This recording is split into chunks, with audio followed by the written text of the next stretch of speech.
Hey guys, Kirakun here from the Emerald Dream server, and today we're going to do some Vault of Archavon. But before that, I just want to show you Coco Beastly. As you know, he's one of my great friends, and he just recently hit 80, and he has gotten so much gear. I'm very impressed with what he's done.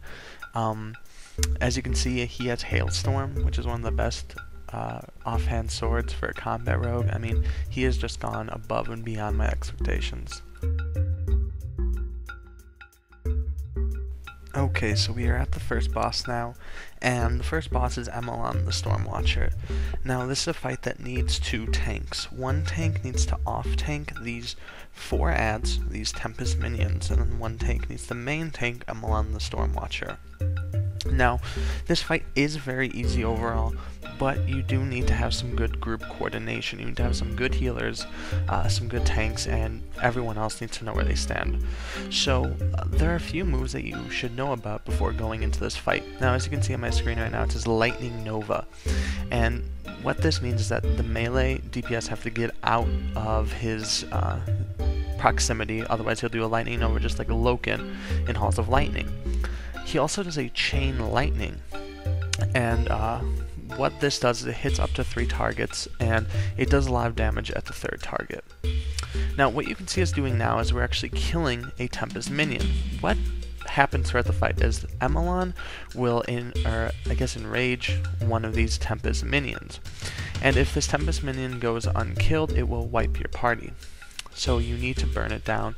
Usually someone will have deadly boss mods on, and it will appear as a skull.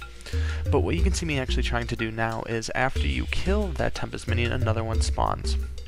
So I tried to misdirect it over to the other tank, but it just wasn't sticking. The DK tank had too much threat on it, so I just went back to the boss. If this happens, your tank should go and pick up the ad.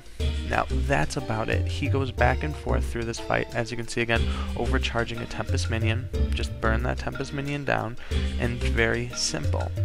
But a lot of groups wipe on this just because they don't know how to position themselves. Now, you do need to be a certain distance away from everyone else in the raid. That's why you can see me trying to position myself differently every time I go to get a Tempest minion. So I always want to, I think it's 10 or 15 yards you have to stay away from each person. Other than that, just keep a steady DPS flow onto the boss and go and get the Tempest minions when they need it. Now, as for a hunter, you're going to have a role. You want to misdirect the Tempest minions that spawn to your off tank, who is tanking the rest of the Tempest minions. So when it spawns, pop misdirect, shoot a big damage, a few big damaging shots, and then it will go over to the tank. Now, this will always be your job as a hunter. It's very important to have a hunter or a rogue in this fight so they can do that.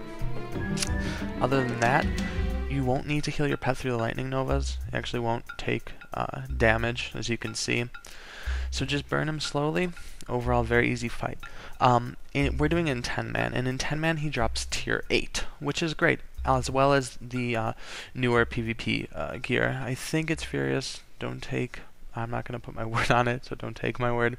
But other than that, he drops 2 Valor tokens. Just keep up a steady DPS flow, and the fight will be easy. So watch the rest of the fight and enjoy.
Now we are at Archavon.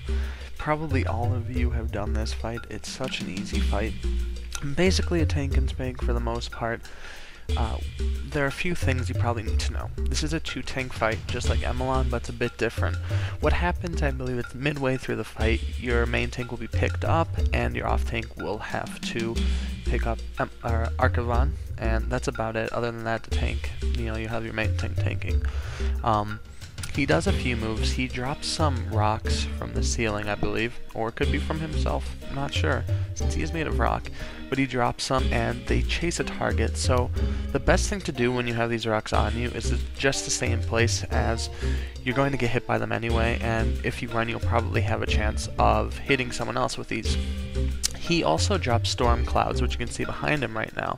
And if you're standing in the storm cloud, it does damage, so just get out of it. Most healers can heal through it, but just for the sake of doing it, get out. He also does a stomp, which is a big AoE stun spell lock, I believe. Other than that, it's a very easy fight.